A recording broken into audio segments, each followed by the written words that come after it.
Astrolab has adapted its Flex rover architecture to deploy the Crew Lunar Vehicle #1. So give him a round of applause. Congratulations. This new vehicle is smaller, lighter, and can accommodate up to 2 crew, which is what we asked for during Ignition Day, to be able to test and develop the capabilities as we go. Again, it has autonomous capabilities. It can be teleoperated, or of course the crew will drive it. CLV-1 has a maximum mass of 950 kilograms and can reach speeds up to 10 kilometers per hour. Astrolab is also building the Flip rover, which has a lot of the features that will then be carried over to the lunar terrain vehicle. Astrolab is using subs like Odyssey Space Research, Axiom Space, and Interloon as the subcontractors for that. So imagine the first rover, because we're going to have cameras, we're going to have payloads, roving around Mars and basically bringing us with them in real life, going to places we have never seen of the moon, testing out and giving us key ground truth data so we can build on that. Again, one round of applause for Astrolab. Congratulations.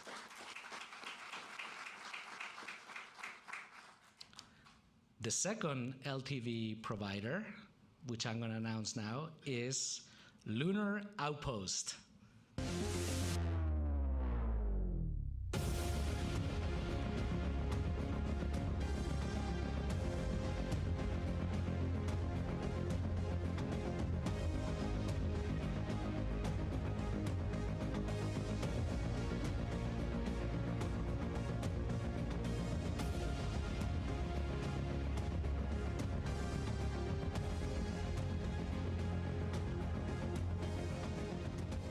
In response to NASA's moon-based initiative, Lunar Outpost unveiled a new class of rover called Pegasus, which is what we're going to deliver to the surface of the moon. Pegasus is a pared-down version of Lunar Outpost Eagle lunar terrain vehicle. Pegasus is a lighter weight and will be ready to fly on earlier missions as we've asked and demanded. They will do things like autonomous driving, terrain mapping, and identify future potential moon base sites. Pegasus can carry up to 2 crew members and travel 10 kilometers per hour on the lunar surface and, like I said, go through steep slopes and terrains. They're partnering with General Motors, Leidos, and Goodyear as key subcontractors for the vendors. So give Lunar Outpost a round of applause. Congratulations.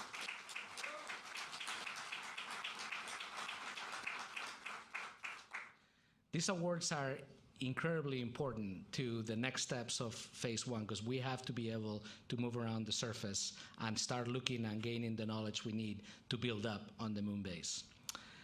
Part of that also is Moonfall, which is the lunar drones that we advertised during Ignition Day.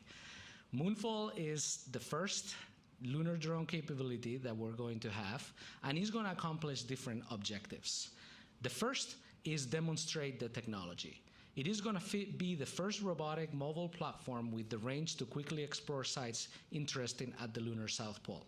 Like the administrator discussed earlier, the variances in lighting, thermal gradients are gigantic on the lunar surface.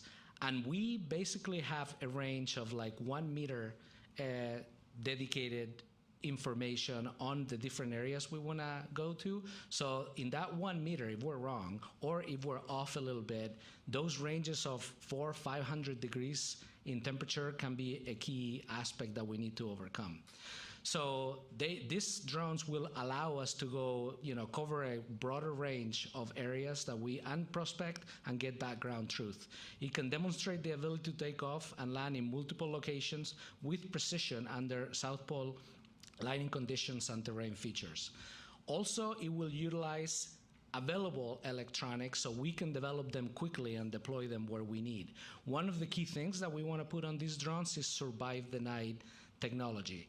So not only can they accomplish the mission, they can hop, go to multiple locations, but they can also survive the long lunar nights. So when they get sun again, they can serve a permanent objective wherever they ended up at. It could be observation, it could be communications, or something else. Another key objective is site characterization. So we'll be able to map the surface at centimeter scale resolution, not meters, centimeter scale resolution, allowing us to beef up our orbital databases and reducing the risk for future landings. It will prospect for water and ice in the subsurface of the moon. It can go look into the surface of the moon about 1 meter in depth across tens of kilometers. It will also characterize the radiation environment before we send other assets or crews to the surface and provide a geodetic framework for navigation using retroreflectors. Wherever we put these drones, it will provide much more of a capability for precision landing for whatever landing is coming into that area. And then we'll have cameras, of course, on all of them and be able to observe around the territory. The next objective is imaging.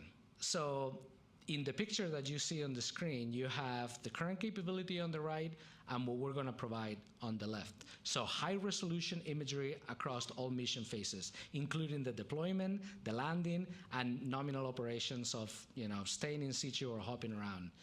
It will continue image collection during extended mission, and it will analyze different sites for unprecedented detail and basically allowing us to build our understanding of soil mechanics, the terrain, the lighting conditions in situ of wherever we want to go.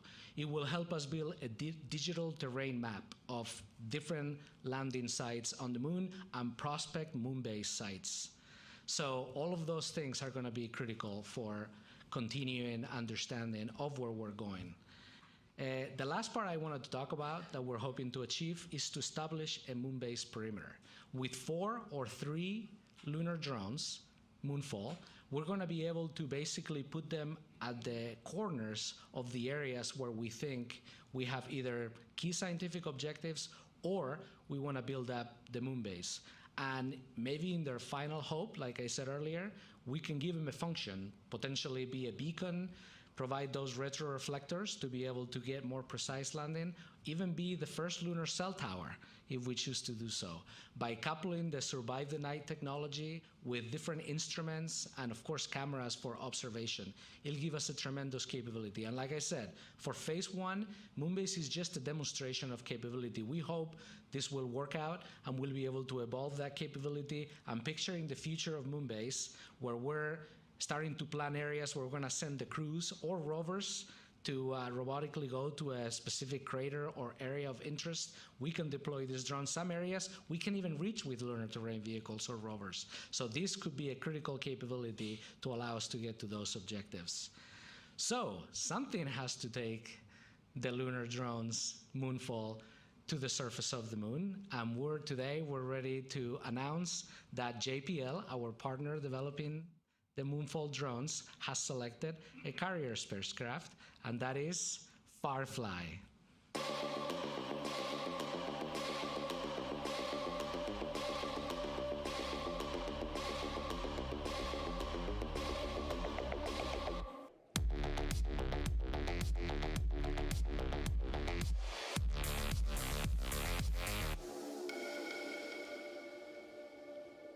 All right, congratulations. Big round of applause for Firefly.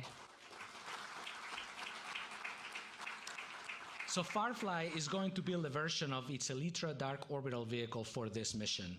Firefly's first vehicle is built on the same systems that successfully landed and gave us that mind-blowing video of reaching the surface of the moon. That was the CLIPS Blue Ghost mission that flew and successfully landed last year. They're working with JPL on the part of the mission called Cruise, Deorbit, and Braking Stage. So the Elytra vehicle will basically carry the drums from Earth into lunar orbit, then slow down, and at a certain altitude, it will deploy 4 or 3 drones that will then take the mission on their own hands. They'll finalize the landing. They'll land probably about a mile apart from each other and carry on from the mission there.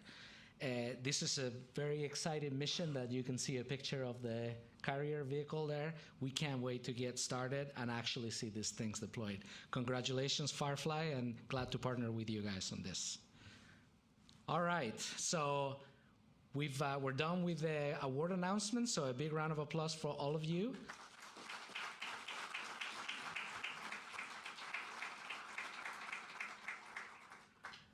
Now gets the hard part, which is delivering on time and having successful missions back to back. Okay, now I want to talk about what is on the lunar horizon. So the first one I want to talk about is CLIPS 1.0. During Ignition Day, basically we said we're going to use the CLIPS construct, which was doing scientific commercial service payload delivery to the surface, to continue on and provide the landers that will carry our assets to the surface. And we declared two things. We were going to contract for the LTV delivery service, which we just announced, and we were going to also expand the number of missions to carry payloads, whether scientific or technology demonstrations.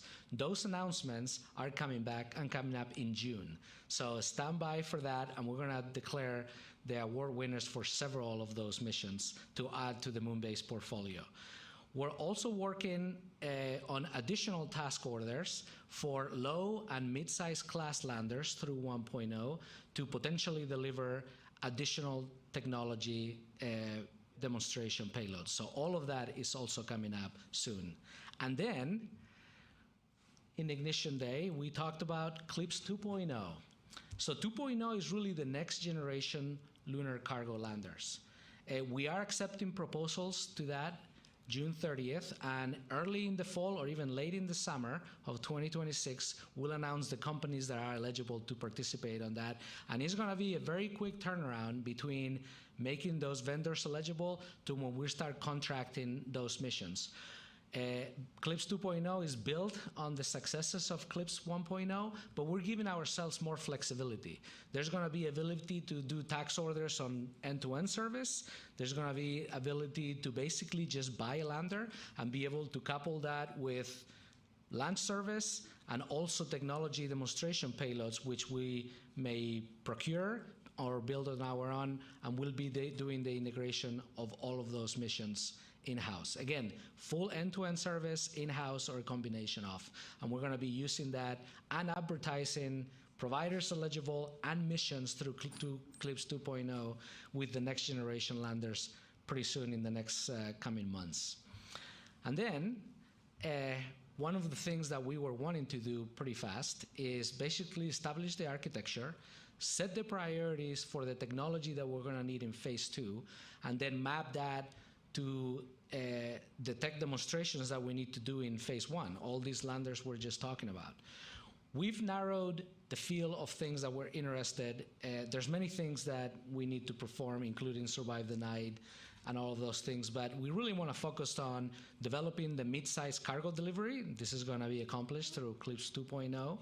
Initial power infrastructure. We're talking about solar and potentially nuclear, also smaller components for surviving the night.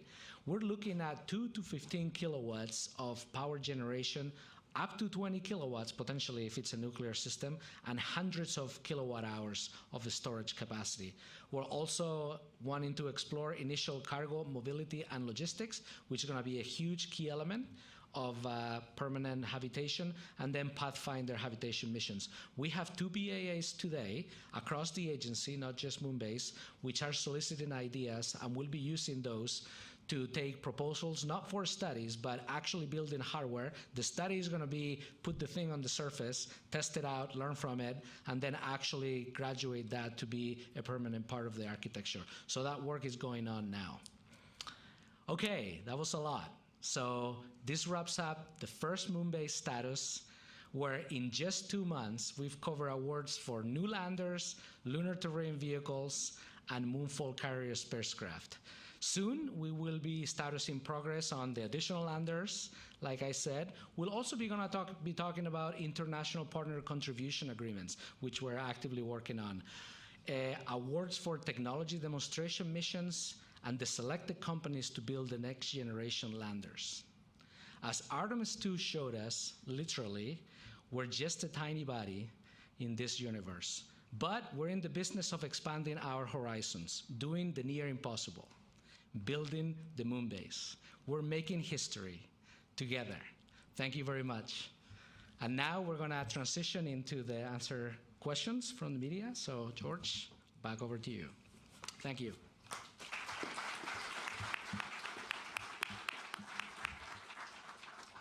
Thank you, Carlos, and thank you all. As you can see on stage now, we're joined by models of the landers and vehicles from Blue Origin, Astrolab, Lunar Outpost, and Firefly. We'll now start taking questions from the media. We'll start in the room, and if you're joining us via the phone bridge, please press *1 to enter the queue. We also have in attendance today subject matter experts who will help answer some of our questions, but please direct your questions to our speakers that are on stage. As a reminder, today's briefing is focused specifically on the moon base, so please keep your questions within that scope. And please ask one question so we can get to as many of you as possible. We'll circle back if we have time. We'll now take our first question.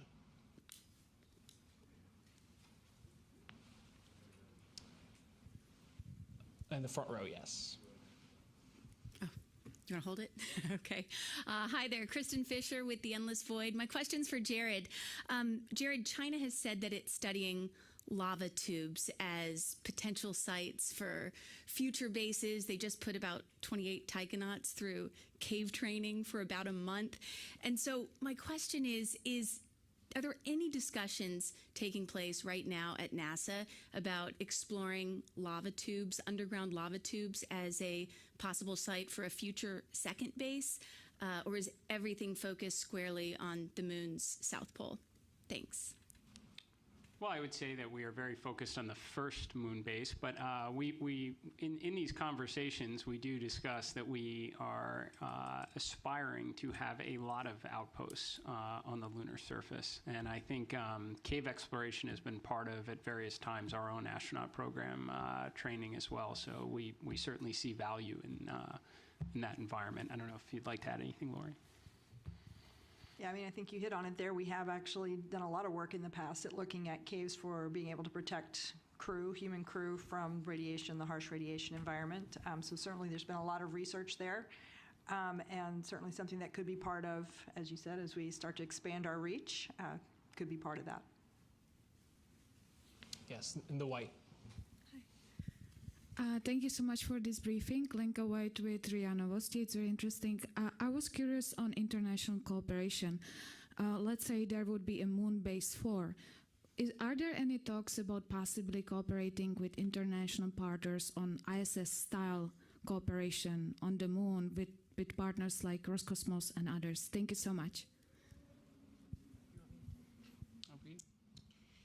So we are having a lot of conversations with our international partners. I don't know that this is going to be quite in the ISS style. This may be a little different. We're having a lot of individual conversations with various international partners about the types of missions we could collaborate on, where they're either providing payloads or they're providing a capability that we'll work with them on.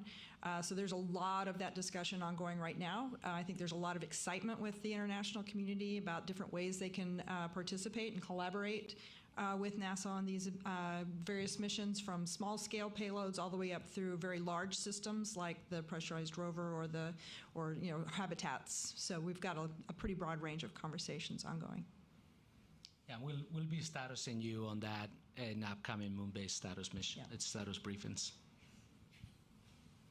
This will be second row in the suit. Oh, of course. Thank you for taking my question. Sergei Motov with the Russian TASS News Agency. My question is for Administrator Isaacman. So to follow up on international cooperation, do you expect to discuss lunar exploration during your upcoming visit to Baikonur this summer? And as a follow-up, do you also expect to discuss the integrated crew flights and extending the agreement with Russia?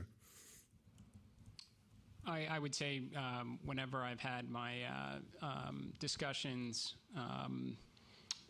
with Director General Brakhanov, we usually give updates on our respective space programs and progress. So I fully expect we'll be discussing the International Space Station and what that continued cooperation will look like through the remaining life of Space Station. And I am sure we will also discuss generally what NASA has planned for our lunar missions on the horizon. In our last conversation, the Director General was very kind to discuss the Artemis II, so I'm sure it'll be a topic again. Our next question will come from the phone bridge from Marcia Dunn with the AP. Yes, hi. Probably for you, Carlos. When people think of a moon base, they think about people living there full time. And what do you envision? When do you envision that happening, where visiting lunar astronauts are not just going to be camping out in their capsules for a week or so, but when do you think that there will be a real base with habitats, and when might that happen, and how long might their stays be, and how many astronauts do you envision on the surface at any one time? Just paint me a picture of the future. Thank you. Okay, sounds good. So in the 3 phases we've described, we hope to have some sort of habitation capability in phase 2 with the pressurized rover. That will be where the astronauts can land on their human-rated lander, hop on the pressurized rover, and basically work and explore the moon on a short-lived environment, and then from there go to different locations where they can get out of the pressurized rover, perhaps hop onto a lunar terrain vehicle, and even go farther with EVA suits. In phase 2, we'll be building permanent infrastructure, including laying out a power grid and things like that, all building up to what it takes to do permanent habitation. Permanent habitation is not just about the asset, but it's about the whole train of logistics that we would need to have set up in place to enable that. So I think we'll go from this short duration missions to longer stays using some of these assets to basically, long-term flights, not potentially permanent, but with crews coming to the surface twice a year, we can expand the time that they can expend there before they come back home. And then eventually, when we've matched the assets, habitation modules, with the logistics and all the things to move the logistics around, then we'll be able to say, hey, we're permanently here and we're not giving it up. Next question will come from Eric Berger with Ars Technica via the phone bridge. Hi, thanks very much for doing this. This is a question for Jared or Carlos, I think. So Carlos referenced the moon-based perimeter, and I'm just curious, having looked at the Artemis Accords, is this a safety zone you're trying to create? And are these areas basically where non-Artemis Accord signatories, should keep out of? Thanks.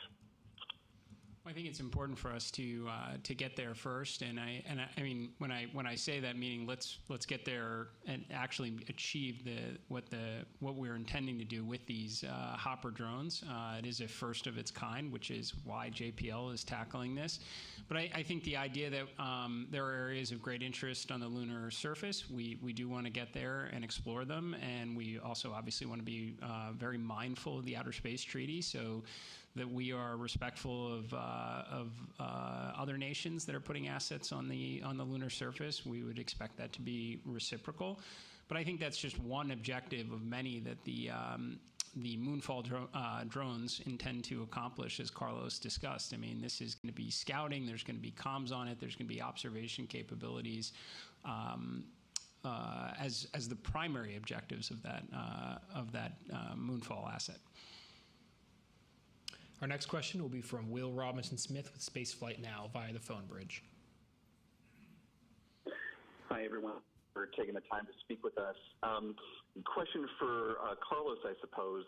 With the LTVs that were announced from Lunar Outpost and from Astrolab, about how far is the driving range of those? And I ask because I imagine while it's still being examined, the amount of ejecta that's going to be kicked up by either Starship or Blue Moon Mark II is going to be quite dramatic. And so I would assume that the LTVs can't be placed too close to future Artemis landing sites. So how far apart are these assets going to be placed? And are you expecting them to sort of go to and from future Artemis crewed landing sites? Is that the plan? Thanks. Yeah, good question. So I'm going to actually bring in some of our Moonbase team experts, starting with the Acting Director for Surface Mobility, Rover Pickle. And by the way, I'll just introduce them all for future questions. We have Najib Meransi, she's the Chief Architect of Moonbase, and Ryan Stefan, who is the Acting Director for Cargo Lander. So Robert, take it away. Yeah, sure. Great question. So protecting for PSI, we plan to keep the LTVs approximately 2 kilometers away when the landers land, and they'll traverse in, be able to pick up the crew, and then do missions up to like 10 kilometers during the crewed period, and then uncrewed, like Carlos said, total of like 400 kilometers throughout the lifetime. Thank you. We'll go to our next question that'll be from Jeff Faust with Space News on the phone bridge. Good afternoon. What is the dollar value of the various awards you announced this afternoon to Blue Origin, Astrolab, Lunar Outpost, and Firefly? Thank you. All right, good question also. So Ryan, take it away. We'll start with the service delivery of the LTVs, and then we'll go to Robert for the actual LTV awards. Yeah, I don't want to do math real time, but each individual award to Blue Origin was $234 million per mission, so 234 times 2.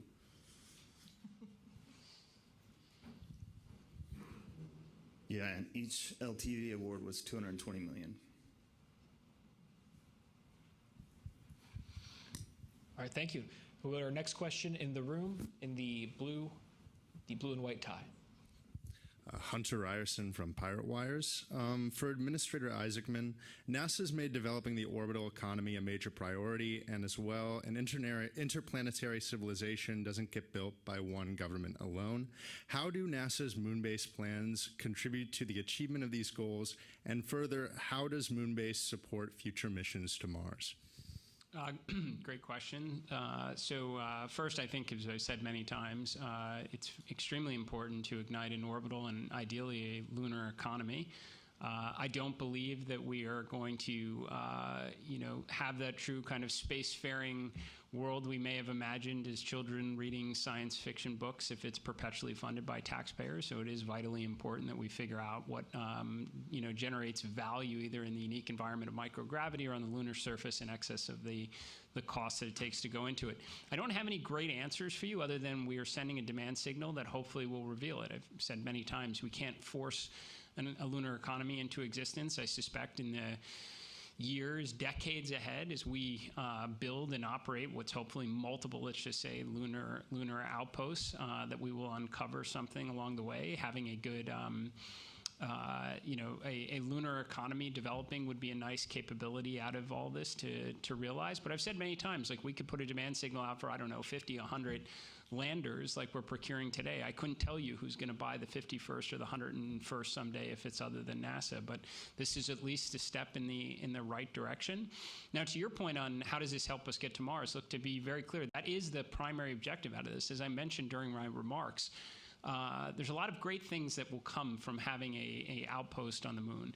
It was only a matter of time that we'd want to have our astronauts interacting, not just in, they've done microgravity for more than a quarter century, but now let's interact with the lunar regolith. Let's have, there will be scientific discoveries. Let's land rovers with radio telescopes to go to the far side of the moon. Let's ignite an orbital economy. These are all things that would be nice to have and achieve along the way, but really it is to have an environment where we can work with the water ice and master the skills for where we go next, which is Mars. And it would be nice to do that when you're 4 days away from home, than many months away from home. So that is overarching. Why build the moon base? Again, there's knowledge that can be had. There's technology that we will develop that will help life here on Earth. There's certainly going to be a whole lot of inspiration that's coming out of this for the next generation. But number one, we want to be in an environment where we can learn the skills so that astronauts can go and plant the stars and stripes on Mars someday. Take another question from in the room, in the front row up there in the black. You got it. Sorry, Sid. Hi, Audrey Decker from Politico. Thanks for doing this. Quick funding question for the administrator. When can NASA start using the gateway funds that were passed in the reconciliation package last year for the moon base, or do you need any congressional approval through a re-auth bill or a PROPS to start using those?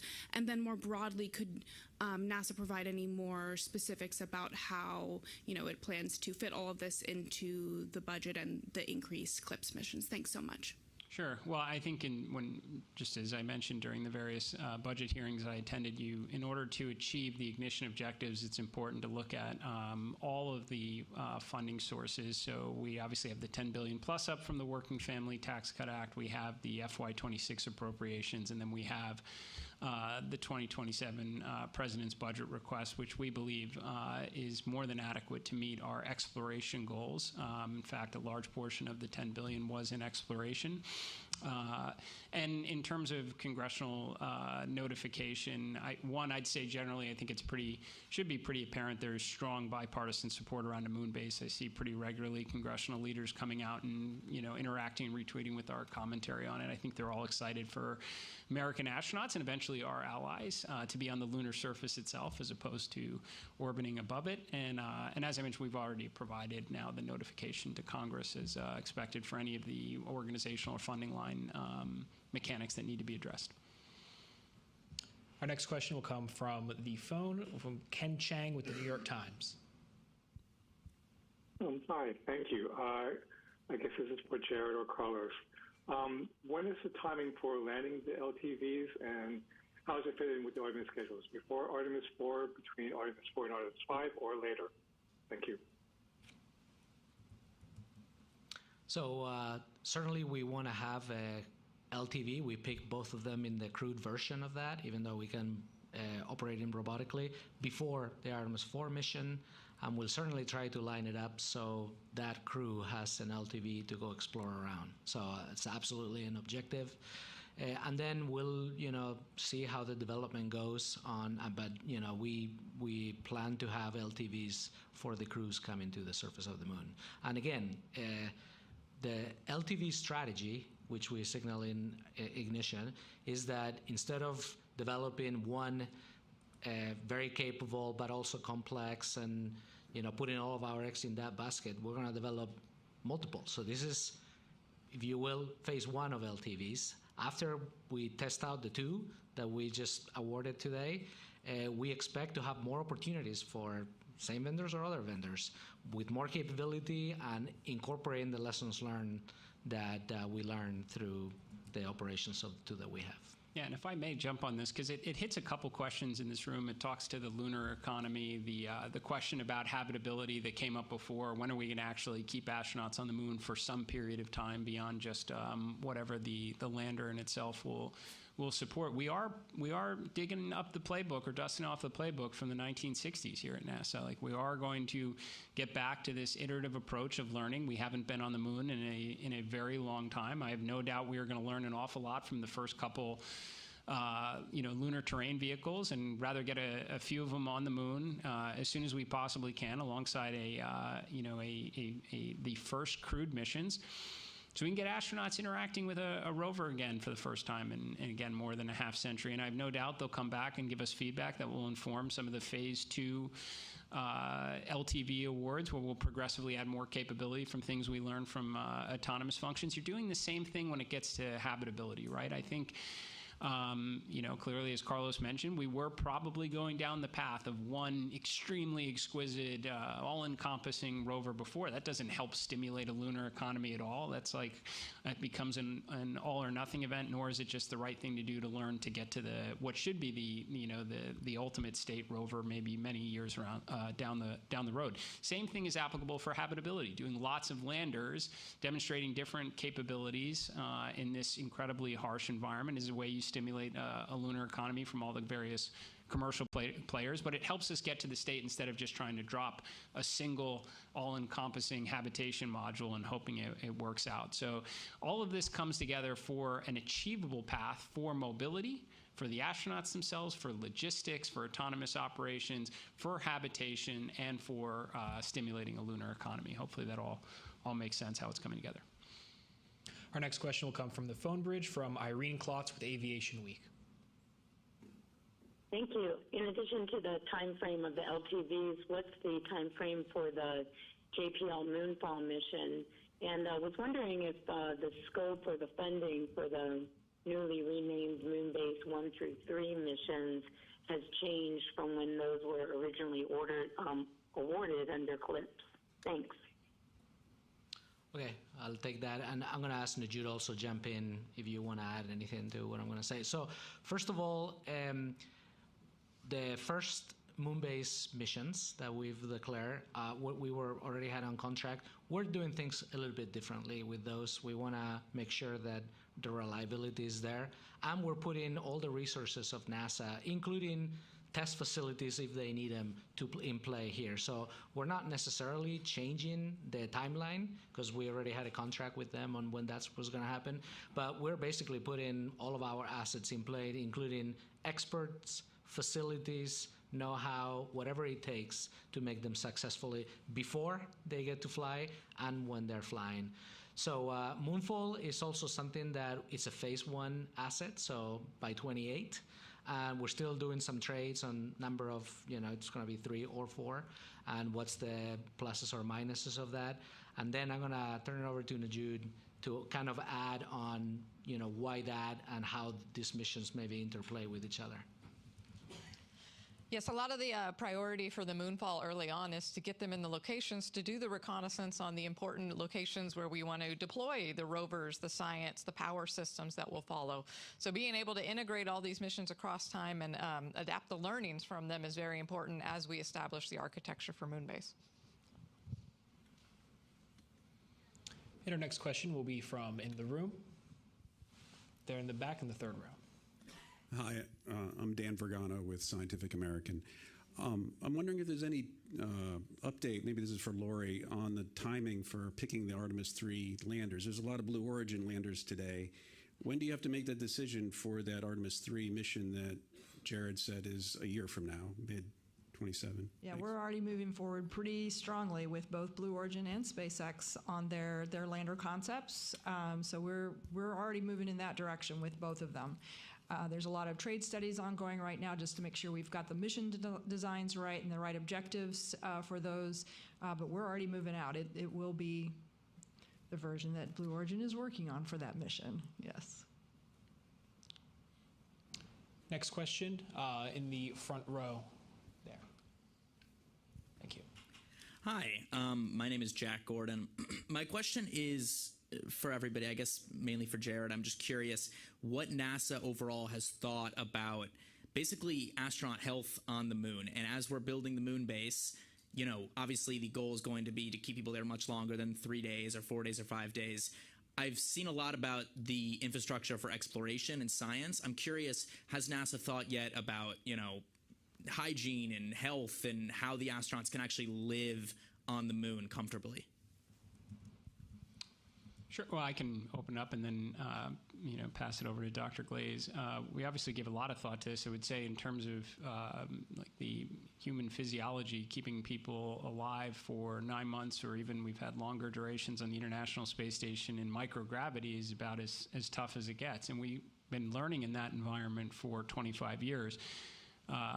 4 or 5 days to get to the lunar surface where, your 1/6 gravity should be net positive, I would think, in that environment. But there's still a lot of other factors that kick into it. Some of you mentioned, we were just discussing earlier, what the exploration atmosphere may look like, because this isn't, right now, we communicate far in advance unless it's some sort of a contingency when we are going to undertake an EVA on the space station. We're going to go back into an environment now where we might be doing EVAs many times over a span of a handful of days. And every time you are pressing up and depressing down is it could be an environment for potentially decompression sickness. So an area we've been studying for a long time. We've been hosting exploration atmosphere research exercises at Johnson Space Center.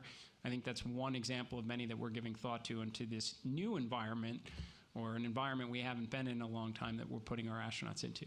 Lori. As you said, we've learned an enormous amount from our experiences on the International Space Station, most certainly. There will be some differences here, but this is certainly something that is of high priority. Certainly the crew health is always, their safety is our number one concern. So we will be putting a lot of effort into that. We already are, as Jared said, with the research that's ongoing, trying to best understand how much time our crew will need to adjust to the atmosphere that is present within their pressurized suits before they can go out on an EVA. We want to maximize their time to do work on the the surface, but at the same time keeping them completely safe. So we're doing a lot of research in that area. There's been already a lot of research into radiation environments and expected radiation exposure and how we can make sure we keep them safe in that environment. So yes, an enormous amount of work there. We'll continue to live and learn as we do additional Orion missions as well on how the crew respond for these longer-term missions.